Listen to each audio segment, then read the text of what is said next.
महाराष्ट्र की राजनीति के अंदर आज काला दिन है और आपको बताते चले कि महाराष्ट्र आज रो उठा है। महाराष्ट्र के उप मुख्यमंत्री अजीत पवार जो एनसीपी के दिग्गज नेता माने जाते थे, आज विमान क्रैश में उनकी मौत हो गई। आपको बताते चले जिला परिषद के चुनाव के अंदर अपने निजी विमान से महाराष्ट्र के उप मुख्यमंत्री अजीत पवार जिला परिषद के चुनाव के अंदर भागीदारी लेने बारामती जा रहे थे।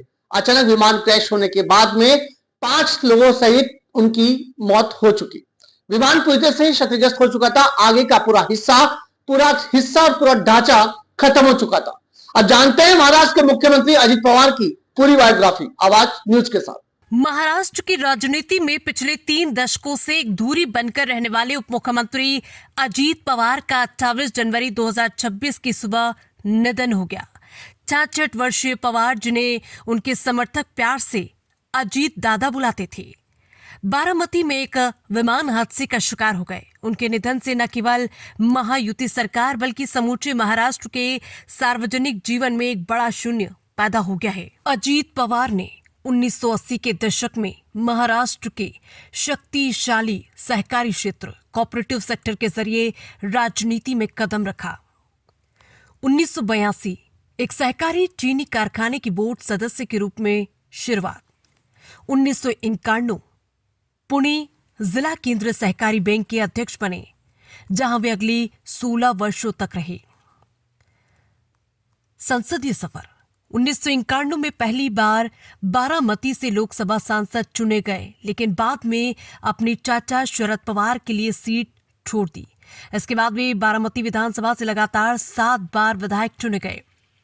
प्रशासन का पावर हाउस। अजीत पवार को उनकी कार्य क्षमता और सुबह 6 बजे से काम शुरू करने वाले कड़े अनुशासन के लिए जाना जाता था। उन्होंने सिंचाई, जल संसाधन, ऊर्जा और ग्रामीण विकास जैसे महत्वपूर्ण मंत्रालय को संभाला। वे राज्य के सबसे लंबे समय तक रहने वाले उप मुख्यमंत्री, 6 कार्यकाल फंबल। वे राज्य के सबसे लंबे समय तक रहने वाले उप मुख्यमंत्री 6 कार्यकाल बने और उन्हें महाराष्ट्र का बजट मैन भी कहा जाता था। विद्रोह और हालिया राजनीतिक घटनाक्रम। जुलाई 2023 में अजीत पवार ने अपने चाचा शरद पवार के खिलाफ एक बड़ा विद्रोह किया और एनसीपी के एक बड़े धड़े के साथ भाजपा शिवसेना गठबंधन में शामिल हो गए। लंबी कानूनी लड़ाई के बाद चुनाव आयोग ने उनके गुट को असली राष्ट्रवादी कांग्रेस पार्टी और घड़ी चुनाव चिन्ह प्रदान किया। हालांकि निधन से कुछ समय पहले उनके और शरद पवार के बीच रिश्तों में नरमी देखी जा रही थी, जिसे उन्होंने पारिवारिक मतभेदों का अंत बताया था। विरासत और शोक। अजीत पवार का जाना महाराष्ट्र के लिए एक बड़ी क्षति है। उन्हें एक ऐसे नेता के रूप में याद किया जाएगा जो स्पष्ट बोलने वाली, विकास कार्यों के प्रति जुनूनी और जमीनी कार्यकर्ताओं के लिए हमेशा उपलब्ध रहने वाले थे।